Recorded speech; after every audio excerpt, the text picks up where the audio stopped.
19 लड़कों की एक दुल्हन। वजह जानकर आपके भी होश उड़ जाएंगे, आपके भी पैरों तले से ज़मीन निकल जाएगी। 20 साल की उम्र के 19 लड़कों की एक ही 50 साल की पत्नी रज्जो। आखिर कम उम्र के लड़के ही इसके पति क्यों हैं? ये राज जानकर आप लोगों के पैरों तले से ज़मीन निकल जाएगी। अमेरिका में आज का मौसम बहुत अच्छा था। पिछले कई दिनों से मैं भगवान से प्रार्थना कर रही थी कि भगवान मौसम ठीक हो तो मैं शॉपिंग के लिए मार्केट जाऊं। आज जब मैंने मौसम अच्छा देखा तो मैं फ़ौरन शॉपिंग करने के इरादे से बाहर आ गई। मुझे अभी यहाँ पर आए हुए 2 साल ही हुए थे और मैं यहाँ बहुत खुश थी। कुछ लोग तो मेरी जैसी ज़िंदगी गुजारने की दुआ करते हैं कि काश वो भी अमेरिका जैसे शहर में आकर पढ़ाई करें। शायद मैं खुशनसीब जो यहाँ आ गई। यही सब सोचते हुए मैं मार्केट आ गई ताकि कुछ ज़रूरत का सामान खरीद सकूं।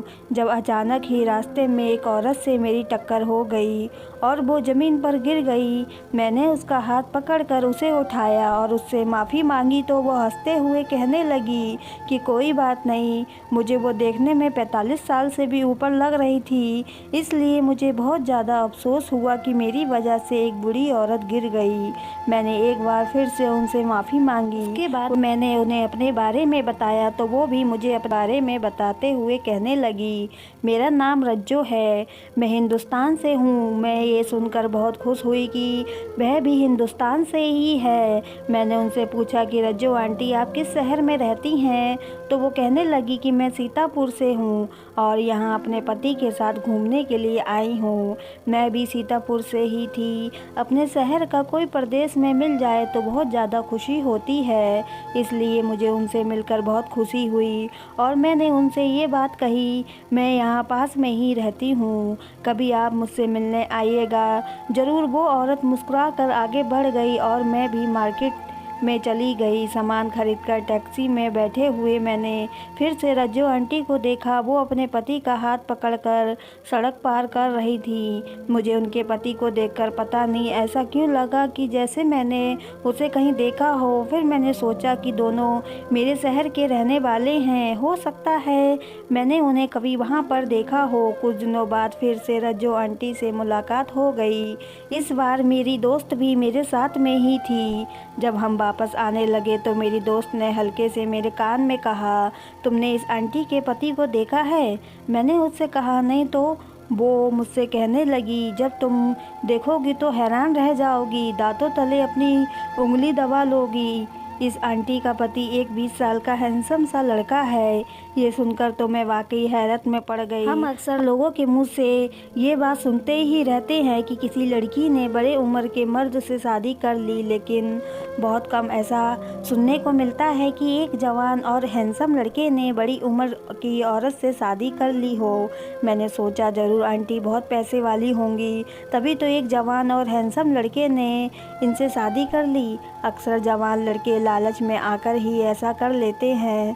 खैर जो भी बात थी, मुझे इस लड़के को देखने की ख्वाहिश हो रही थी जो खुद उस औरत के बेटे की उम्र का था और उसका पति बनकर बैठा था। फिर शायद भगवान ने मेरी ये प्रार्थना सुन ली। एक दिन रास्ते में मुझे रज्जो आंटी मिली। मैंने अपनी ख्वाहिश के हाथों मजबूर होकर उनसे कह दिया कि मैं आपके पति से मिलना चाहती हूँ। आपके पति की मैंने बहुत तारीफ़ सुनी है, सुना है वो आपसे उम्र में बहुत छोटा है। तो वो कहने लगी, हाँ वो मुझसे उम्र में छोटा ही है, लेकिन हम दोनों की पसंद की शादी हुई है। मैंने शौक में उनसे कहा कि आप अपने पति से मुझे नहीं मिलवाएंगी? तो वो हंसते हुए कहने लगी कि क्यों नहीं, मैं अभी उसे फ़ोन करके बुला लेती हूँ। उसने अपने पति को फ़ोन मिलाया और उससे कहा, राज तुम मार्केट में आ जाओ, मेरी दोस्त तुमसे मिलना चाहती है। राज नाम सुनकर मैं चौंक गई, लेकिन फिर मैंने सोचा कि ज़रूरी नहीं कि ये वही राज हो, दुनिया में एक नाम के बहुत सारे लोग होते हैं। लेकिन मेरा शक सही निकला। जब मैंने उसे सामने से आते हुए देखा तो वही था। उसे रज्जो आंटी के पति के रूप में देखकर मेरे तो पैरों तले से ज़मीन निकल गई। दूसरी तरफ उसने भी मुझे देख लिया था। मुझे देखकर उसके चेहरे का रंग उड़ गया। उसे देखते ही मेरे मुंह से फ़ौरन निकला, राज तुम यहाँ?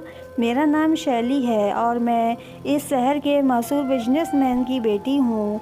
इसी वजह से मैं बहुत चढ़ी थी। मेरे मुंह से जो भी बात निकलती उसे पूरा करना मेरे पिता अपना फ़र्ज़ समझते थे। मेरे पिताजी का बहुत बड़ा बिजनेस था जो एक शहर से दूसरे शहर तक फैला हुआ था। मेरा एक मुँह बोला भाई भी था जिसे मेरे 6 साल के होने पर गोद लिया गया था, क्योंकि डॉक्टर ने मेरी माँ से कह दिया था कि अब आप संतान पैदा नहीं कर सकती। लेकिन मैं अपने माता पिता से जिद करती रहती कि मुझे अपना भाई या बहन चाहिए। मेरी जिद पूरी करने के लिए माँ ने अपनी बहन का बेटा गोद ले लिया। मेरे पिता इस बात से बहुत ज़्यादा नाराज़ हुए। मेरे पिता ने कभी भी राज को अपनी संतान नहीं माना था, लेकिन सिर्फ मेरी जिद और मेरी माँ की वजह से वो उसे कुछ नहीं कहते थे। ऐसे ही समय बीतता गया और मैं कॉलेज पहुँच गई। मेरे पिता ने राज से साफ साफ कह दिया था, अगर तुम अच्छे नंबर लेकर आओगे तभी तुम कॉलेज में पढ़ाई कर सकोगे, वरना मैं अपना मेहनत से कमाया हुआ पैसा तुम पर बर्बाद नहीं करूँगा। वो बहुत ज़्यादा इंटेलिजेंट और समझदार था, इसी वजह से वो बहुत अच्छे नंबर से पास हुआ और सबसे बड़े कॉलेज में उसको स्कॉलरशिप मिल गई। मैं अपने भाई के लिए बहुत खुश थी और चाहती थी कि वह इसी तरह कामयाबियों की सीढ़ियाँ पर चढ़ता रहे, लेकिन मेरे पिता को न जाने उससे क्यों इतनी नफ़रत थी। वो उसे हर समय डांटते रहते थे। उनका बस नहीं चलता, नहीं तो वो उसे घर से ही निकाल देते। आखिर एक दिन मुझे उनके इस रवैया का राज पता चल ही गया कि क्यों मेरे पिता राज से इतनी नफ़रत करते हैं। एक दिन राज ने जब अपने दोस्त को पार्टी देने के लिए माँ से पैसे मांगे तो उसे पैसे मांगते हुए पिताजी ने सुन लिया था और अब वो इस बात को लेकर माँ से झगड़ा कर रहे थे। मेरे पिताजी माँ पर ज़ोर ज़ोर से चिल्ला रहे थे। वे कह रहे थे कि अपने भांजे को मेरी बेटी की जायदाद में हिस्सेदार बनाकर ले आई हो। मुझे ये बात बिल्कुल अच्छी नहीं लगती। माँ ने भी चीख चीख कर उन्हें जवाब दिया, अगर आपको राज से इतनी ही परेशानी है तो अपने हिस्से की जायदाद में 1 रुपया भी उसे मत देना। इस जायदाद में मेरा भी हिस्सा है, इस पर मेरा भी हक है। आपकी दौलत और जायदाद पर मेरा भी हिस्सा है। मेरी मर्जी, मैं अपनी दौलत जिसके भी नाम करूं। माँ और पिताजी की आवाज़ सुनकर मैं अंदर कमरे में आ गई।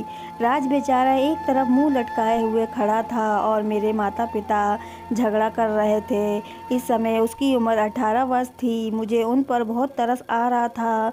कभी कभी तो मैं सोचती थी कि शायद माँ ने उसे गोद लेकर उसके साथ बहुत गलत किया है। भले ही वो अपने गरीब माँ बाप के साथ रहता, लेकिन उसे एक पिता का प्यार तो मिल जाता। मेरे पिता ने तो कभी उसे प्यार से देखा भी नहीं था, मगर इन सब का कोई फ़ायदा नहीं था। कुछ साल पहले ही मासी और मौसा का एक कार एक्सीडेंट में देहांत हो गया था। मैंने अपने पिता से कहा कि आप बेकार में ही माँ से लड़ रहे हैं। राज कोई पराया नहीं है, मेरा अपना भाई है, उसका भी इस जायदाद में बराबर का हिस्सा है। अगर आप उसे कुछ नहीं देंगे तो मैं दे दूँगी।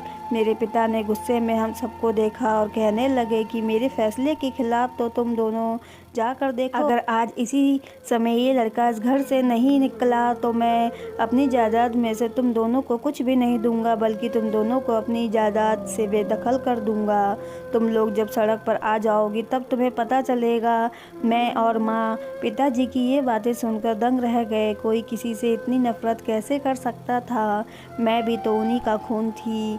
मैंने भी गुस्से में आकर कह दिया कि ठीक है, आपको हमें कुछ नहीं देना तो ना दें, हम भी अपने भाई के साथ इस घर से चले जाएंगे। मेरी बात सुनकर राज रोते हुए कहने लगा, दीदी आप मेरी खातिर पिताजी से लड़ाई ना करें, मैं ही इधर से चला जाता हूँ। हम उसे रोकते रह गए, लेकिन उसने हमारी एक बात भी नहीं सुनी और वो घर से चला गया।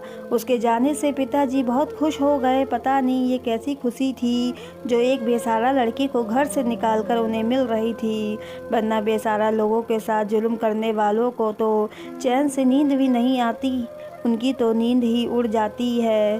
कुछ दिनों बाद मुझे पता चला कि राज ने कॉलेज छोड़ दिया है और वो विदेश जाने के चक्कर में पड़ गया है। मैंने उससे मिलने की कोशिश की ताकि उसे मैं समझाऊं, लेकिन उसने मुझसे मिलने से मना कर दिया।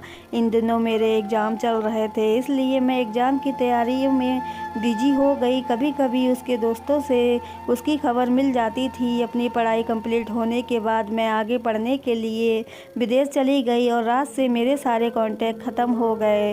और अब 3 साल बाद उसे अपने सामने देखकर मैं हैरान रह गई। उसने अपने से इतनी बड़ी उम्र की औरत से शादी कर ली थी। मैंने हैरानी से कहा, राज तुम यहाँ? रज्जो आंटी खुश होकर बोली, क्या तुम एक दूसरे को जानते हो? मेरे कुछ बताने से पहले ही राज बोल पड़ा, ये मेरे दोस्त की बहन है। आपसे मिलकर बहुत खुशी हुई। हमें देर हो रही है, चलो हम चलते हैं। वो अपनी पत्नी का हाथ पकड़कर वहाँ से तेज़ी से चला और मैं कुछ देर अपनी जगह सुन खड़ी रही।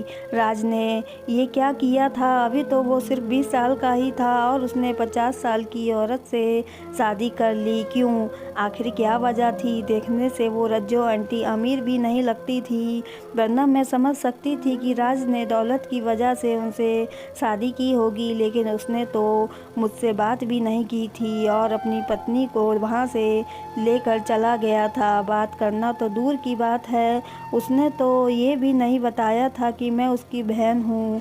उसका ये सब छुपाने का क्या मकसद था?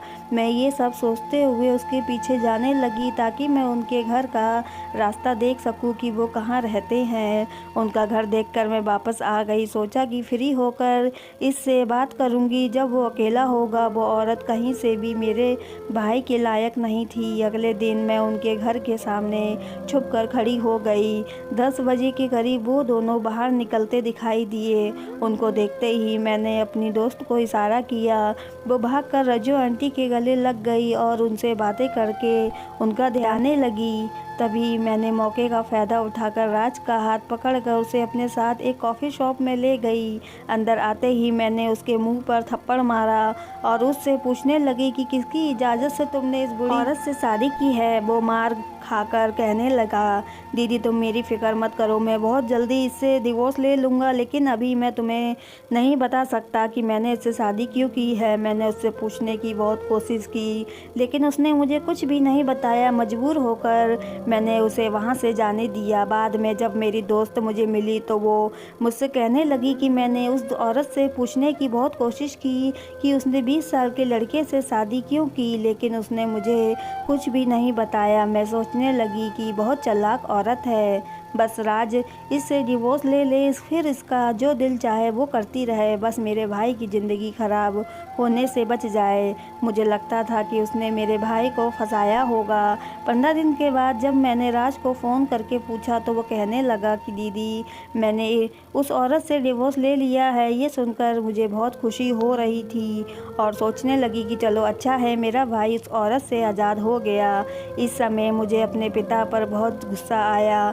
सिर्फ उन्हीं की वजह से ही राज ने ये कदम उठाया था, वरना राज कभी भी इस औरत से शादी नहीं करता। मुझे खुद पर भी शर्म महसूस हो रही थी कि मैं अपने जीवन में इतनी बिजी हो गई थी कि मैंने उसके छोटे भाई पर ध्यान ही नहीं दिया। मेरी छुट्टियां हो गई थी तो मैं अपने घर वापस आ गई ताकि मैं अपने पिता से मिल सकूं। मैं 1 हफ्ता अपने घर पर ही रही, मगर जिस दिन मुझे वापस जाना था उस दिन मैंने फिर से उस औरत को अपने भाई के साथ देखा।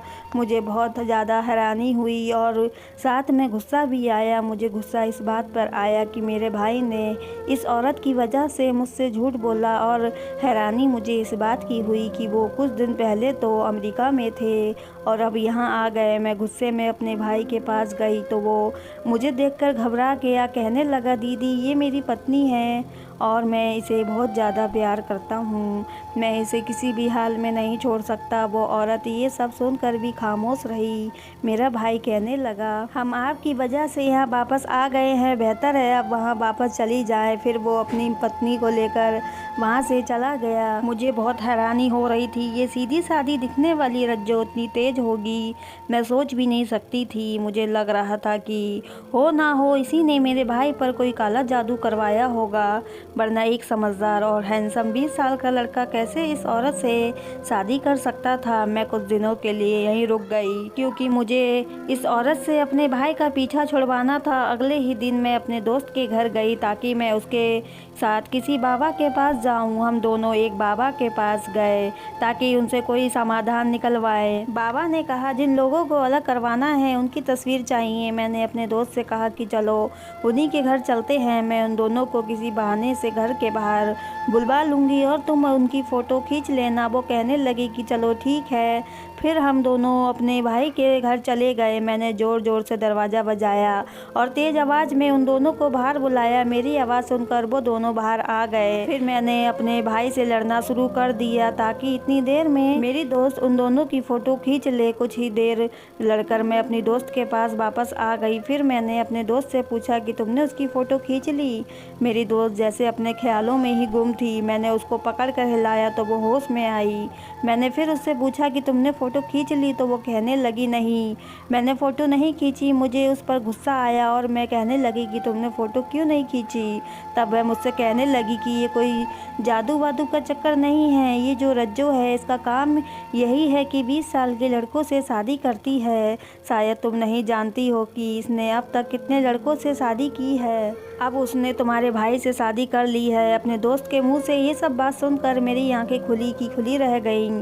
ये सब क्या कह रही थी। मैंने पूछा कि ये सब तुम्हें कैसे पता चला, वो ये औरत कौन है और इसकी सच्चाई क्या है। तो वो कहने लगी कुछ साल पहले मेरा कज़िन भी इसके चक्कर में फंस गया था और उससे शादी कर ली थी। फिर पता नहीं कैसे उसकी जान छूटी, लेकिन उसने मुझे एक बार बताया था कि ये रज्जो 20 साल के बहुत से लड़कों से कर चुकी है। मैंने हैरान होकर उससे पूछा कि तुम्हें तो सच पता होगा कि किस वजह से ये उन लड़कों से शादी करती है, क्या ये बहुत अमीर औरत है। मेरी दोस्त कहने लगी कि मुझे इस बारे में कुछ नहीं पता, जितना मुझे मालूम था मैंने तुम्हें बता दिया। और वैसे भी इसको देखकर नहीं लगता कि ये अमीर होगी। इसका घर देखो, कितने छोटे से घर में रहती है। अभी हम दोनों वहीं खड़े होकर बातें कर रहे थे, इतनी देर में रज्जो अपने घर से बाहर निकलती हुई दिखाई दी। वह फ्रूट वाले से फ्रूट खरीद रही थी। उसको देखकर मैंने अपने दोस्त से कहा कि तुम ठीक कह रही हो, ये कहीं से भी अमीर नहीं लगती। फिर क्या वजह है कि राज ने इससे शादी कर ली। मेरे दोस्त ने कहा कि ऐसा करते हैं, मेरे कजिन से ही पूछते हैं, हो सकता है वो तुम्हें कुछ बता दे।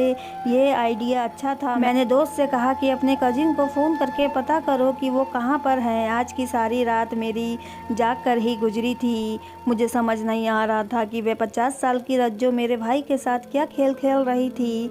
एक तरफ उसको देखकर लगता था कि वो अमीर नहीं है, लेकिन दूसरी तरफ मैं ये भी सोच रही थी अगर वो अमीर नहीं होती तो वो अमेरिका कैसे जाती। मैं तो उलझ कर रह गई थी। फिर मैंने सोचा कि हो सकता है कि वो राज के पैसों से अमेरिका गई हो, लेकिन राज के पास भी तो पैसे नहीं थे।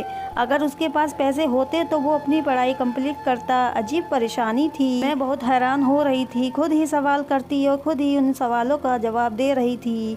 माँ ने मुझसे पूछा, शैली क्या बात है, तुम वापस भी नहीं गई और अब तुम मुझे बहुत ज़्यादा परेशान लग रही हो। अगर मैं उन्हें राज के बारे में सब बता देती तो वो भी परेशान हो जाती। मैं यही सब कुछ सोच कर मुस्कुराने लगी क्योंकि मुझे अब अपनी परेशानी का हल मिल गया था। अगर मैं राज को माँ के नाम से ब्लैकमेल करती और उससे कहती कि माँ को सब कुछ बता दूंगी तो वो उस औरत को छोड़ देता। अगर मैं उसे ये कहकर मजबूर करती तो मुझे पूरी उम्मीद थी कि वो उस बूढ़ी औरत को छोड़ देगा। अगले दिन सुबह उठकर मैं उसके घर के सामने पिलर के पीछे छुप गई ताकि वो अकेला बाहर निकले तो मैं उससे कोई बात करूं। थोड़ी देर बाद वो बूढ़ी औरत बाहर निकली और उसके 10 मिनट बाद राज भी बाहर आ गया। मैं भागकर राज के पास गई और उससे कहा, अगर तुम इस औरत को नहीं छोड़ना चाहते तो मत छोड़ो, मैं भी माँ को जाकर सब कुछ बता दूंगी। तुम क्या गुल खिला रहे हो, सोचो उन्हें कितना दुख होगा कि तुमने छुप कर शादी कर ली है। और अगर इस बात का पता चल गया कि तुमने एक बूढ़ी औरत से शादी की है तो वो शायद सदमे में ही मर जाएगी। मैं जानती थी कि माँ के नाम से वो ब्लैकमेल हो जाएगा और ऐसा ही हुआ। वो घबराने लगा और मुझसे कहने लगा, प्लीज़ माँ को कुछ मत बताना, मैंने उनसे शादी की है। ठीक है, लेकिन मेरी एक शर्त है। मैंने उनसे कहा कि ठीक है, लेकिन मेरी एक शर्त है कि तुम मुझे सब कुछ सच सच बताओगे।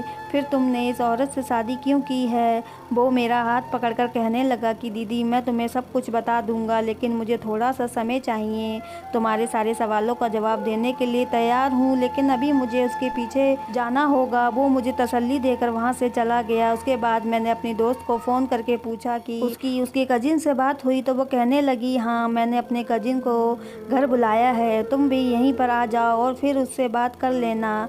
मैं उसी समय अपने दोस्त के घर चली गई। उसके कजिन की उम्र 21 साल की होगी। मैंने उससे कहा कि क्या तुम अब मुझे अपनी स्टोरी सुनाओगे ताकि मैं अपने भाई को इस चुंगल से बचा सकूं। तो वो कहने लगा कि 3 साल पहले की बात है, जब मैं 19 साल का था, मेरे घर वालों से लड़ाई हो गई थी, तो मैंने गुस्से में एक पार्क में सोना शुरू कर दिया। मेरे पिताजी गरीब आदमी थे और मैं इस बात पर उनसे लड़ रहा था कि मुझे पढ़ाई नहीं करनी, मुझे विदेश में जाकर कोई काम करना है। मैं उनसे कह रहा था कि मैं अपना घर बेचकर मुझे विदेश में भेज दें, लेकिन पिताजी मेरी बात मानने को तैयार ही नहीं थे। वो कह रहे थे मैं तुम्हारे लिए अपना घर क्यों बेचूं। इसी बात को लेकर मेरी रोज़ उनसे लड़ाई होती थी। इसी वजह से मैंने घर छोड़ दिया, क्योंकि मैं किसी भी सूरत में विदेश जाना नहीं चाहता था। फिर किसी ने मेरी मुलाकात रज्जो से करवाई। वो मुझसे कहने लगी कि मैं तुम्हारी शर्त पूरी कर दूंगी, मैं तुम्हें विदेश भेज दूंगी, लेकिन तुम्हें मेरी एक बात माननी पड़ेगी। जब मैंने उनसे बात पूछी, उसने मुझसे कहा कि तुम्हें मुझसे शादी करनी पड़ेगी। उसकी बात सुनकर मैं घबरा गया। क्या शादी? मगर वो कहने लगी कि घबराने की कोई ज़रूरत नहीं है, बस 2-3 महीने की बात है, फिर हमारा डिवोर्स हो जाएगा। मैं भी विदेश के जाने के लालच में उसकी बात मान गया और मैंने उससे शादी के लिए हाँ कर दी।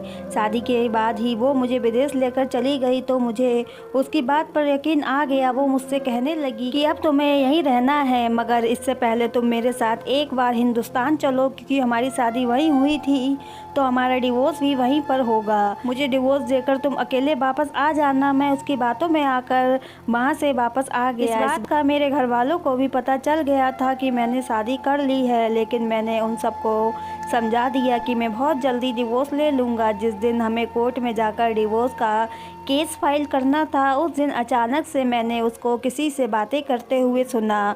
वो कह रही थी कि खाना तैयार है ना, अब मेरा इस लड़के से दिल भर गया है, अब मैं दूसरा शिकार फंसाऊंगी।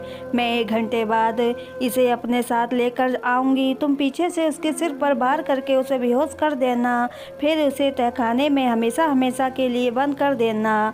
वो ये सब बातें मेरे बारे में कह रही थी। ये सुनकर मेरे ऊपर आसमान गिर पड़ा और मैं जल्दी से वहाँ से निकलकर भाग गया। मैंने अपने घर आकर चैन की सांस ली। फिर उसके बाद मुझे उसके बारे में कुछ भी पता नहीं चला, लेकिन अगर तुम्हारे भाई ने उस औरत से शादी कर ली है तो बहुत बुरा फंसने वाला है, उसकी ज़िंदगी खतरे में है। अपने दोस्त के कजिन के मुंह से ये सारी कहानी सुनकर मुझे लगा था कि मेरे पैरों तले से ज़मीन खिसक गई है। कुछ देर पहले ही राज उस औरत के साथ गया था। अगर मेरे भाई को कुछ हो गया तो मैं माँ को क्या जवाब दूंगी। मैंने दोस्त के कजिन से पूछा, क्या तुम्हें उस जगह का एड्रेस पता है जहाँ वो तुम्हें ले जाने वाली थी? उसने ना में सिर हिलाया कि मुझे उस जगह का पता नहीं मालूम है। मैं बहुत ज़्यादा टेंशन में आ गई थी कि मैं अब क्या करूं, कैसे पता लगाऊं। मेरे भाई की ज़िंदगी खतरे में थी। मुझे याद था अभी थोड़ी देर पहले मुझसे बात करने के बाद वो अपनी पत्नी के पीछे भागा था। मैंने राज का नंबर डायल किया, मगर वो बन जा रहा था। मेरा कलेजा मुंह को आ गया था कि ना जाने अब क्या होगा। अचानक इस लड़की ने आइडिया दिया कि आप अपने भाई के मोबाइल का लोकेशन चेक करवा लो, इससे पता चला कि आपका भाई इस समय कहाँ है। मैंने उससे कहा, मैं ये काम किससे करवाऊँ, मैं तो किसी को भी जानती नहीं। तब वो कहने लगा कि आप फिक्र ना करें, मेरा एक दोस्त मोबाइल कंपनी में काम करता है, आप मुझे अपने भाई का नंबर दें, मैं पता निकलवाता हूँ। कुछ देर बाद ही हमें पता चल गया। मेरे भाई के फ़ोन की लोकेशन बहुत दूर सुनसान इलाके में शो हो रही थी। हम तीनों गाड़ी में बैठकर उस लोकेशन पर जाने लगे। पूरे रास्ते में भगवान से अपने भाई की ज़िंदगी की प्रार्थना करती रही। 15 मिनट बाद गाड़ी एक घर के आगे रुकी। दरवाज़ा बंद था, मगर हमारे साथ आए हुए इस लड़के ने ज़ोर से धक्का देकर दरवाज़ा खोल दिया। हम बहुत ही धीरे धीरे घर के अंदर गए। मेरे दोस्त का कजिन कहने लगा कि हमें सबसे पहले वो तहखाना ढूंढना होगा। वो लोग वही होंगे। कुछ देर में ही हमें तहखाना मिल गया। हम धीरे धीरे नीचे उतरने लगे। मैंने तहखाने में जाने से पहले किचन से एक छुरी पकड़ी और अपने दोस्त को पकड़ा दी। जैसे ही हम तीनों ने अंदर कदम रखा, मेरी ऊपर की सांसें ऊपर, नीचे की सांस नीचे रह गई। सामने का मंजर देखकर मुझे यकीन नहीं हो रहा था। हमने देखा कि वो औरत रज्जो कुर्सी से बंधी हुई थी और उसके सामने राज टांग पर टांग रखकर बैठा हुआ था। हमें देखकर वह घबरा गया और उठकर खड़ा हुआ। मुझसे कहने लगा कि दीदी, आप यहाँ पर क्या कर रही हो? तुम्हें यहाँ का एड्रेस किसने बताया? मैंने बेचैनी से पूछा कि क्या तुम ठीक हो? और ये औरत बहुत रस्सियों से बंधी हुई क्या कर रही है? राज कहने लगा कि दीदी, तुम परेशान मत हो, मैं तुम्हें सब कुछ बताता हूँ कि ये औरत यहाँ कैसे है। हम तीनों बैठ गए। राज कहने लगा, अब पिताजी ने मुझे घर से निकाल दिया तो मेरा एक दोस्त मुझे अपने घर ले गया। मेरे इस दोस्त का भाई कुछ अरसे से लापता था। मैंने जब उसके भाई के बारे में पूछा तो उसने मुझे बताया कि एक बड़ी उम्र की औरत ने उससे शादी की थी और फिर उसका कुछ पता ही नहीं चला वो कहाँ है। मैंने अपने इस दोस्त की मदद करना चाहता था, इसलिए मैंने इस औरत की सारी इन्फॉर्मेशन निकलवा ली। तब मुझे पता चला कि वो सिर्फ 20 साल के लड़के से ही शादी करती है। नौजवान लड़कों को विदेश जाने का लालच देकर उनको कैद कर लेती है। मुझे पूरा यकीन था कि मेरे दोस्त का भाई इसी के पास होगा। मेरे दोस्त ने मेरा उस वक्त बहुत साथ दिया था जब मेरे पिताजी ने मुझे घर से बेदखल कर दिया था। मैंने उसकी मदद करने का फैसला कर लिया था और पूरी प्लानिंग करके इस औरत के करीब आया। यह हमेशा गरीब लड़कों को ही फंसाती थी जिनकी आंखों में अपने फ्यूचर के सपने होते थे। ये उनको उनके सपने पूरे करने का लालच देकर अपने काबू में कर लेती थी। मैंने खुद को उसके काबू में दे दिया ताकि इसे ऐसा लगे कि अब ये जो मेरे साथ चाहे वो कर सकती है। इसलिए आज मुझे यहाँ लेकर आई थी, मगर मुझे तो उसकी नीयत पहले से ही पता थी, इसलिए मैं पहले से ही तैयार था। बजाय इसके ये मुझे कैद करती, मैंने इसे कैद कर लिया और रस्सियों से बांध दिया। अभी मैं इससे पूछताछ कर ही रहा था कि मालूम हुआ कि इसका पूरा ग्रुप है। ये नए उम्र के लड़कों को फंसाती हैं और जब इसका दिल भर जाता है तो उनको अमीर और बुरी औरतों को बेच देती हैं जो इस तरह की दिमागी बीमार होती हैं। मैं तो बस इससे इनकी सच्चाई जानने वाला था, इसलिए आपसे मैंने कुछ समय मांगा था। सारी सच्चाई सुनकर मैंने अपने भाई से कहा कि तुम पुलिस को फ़ोन करो, वो खुद ही इससे बाकी लड़कों के बारे में उगलवा लेगी। थोड़ी देर बाद पुलिस आकर उसे ले गई और उसकी बताई हुई जगह पर छापा मारकर सब लड़कों को रिहा करवा दिया। लड़कों में राज के दोस्त का भाई भी था। ये खबर हर तरफ फैल गई थी कि मेरे भाई राज ने अपनी जान पर खेलकर एक दिमागी बीमार औरत और उसके खतरनाक गिरोह को पकड़वाया है। उसे पुलिस की तरफ से भी अच्छा इनाम मिला था। वो पूरे शहर में मशहूर हो गया था। मैंने अपने पिता से कहा कि देखिए, जिस लड़की को आपने कम समझा था वो पूरे शहर में मशहूर हो गया है और अब सब लोग उसको इज्जत दे रहे हैं। मैं अपनी पढ़ाई पूरी करने के लिए बाहर चली गई और राज ने अपना काम शुरू कर लिया। 6 सालों में उसने वो जगह हासिल कर ली थी जिसको हासिल करने के लिए मेरे पिताजी जैसे लोगों को पूरी उम्र लग जाती है। आपने हमारी कहानी यहाँ तक सुनी है, आपका बहुत बहुत धन्यवाद। अगर कहानी आपको पसंद आई हो तो चैनल को सब्सक्राइब, वीडियो को लाइक करना ना भूलें। पूरी कहानी सुनने के लिए आपका बहुत बहुत धन्यवाद।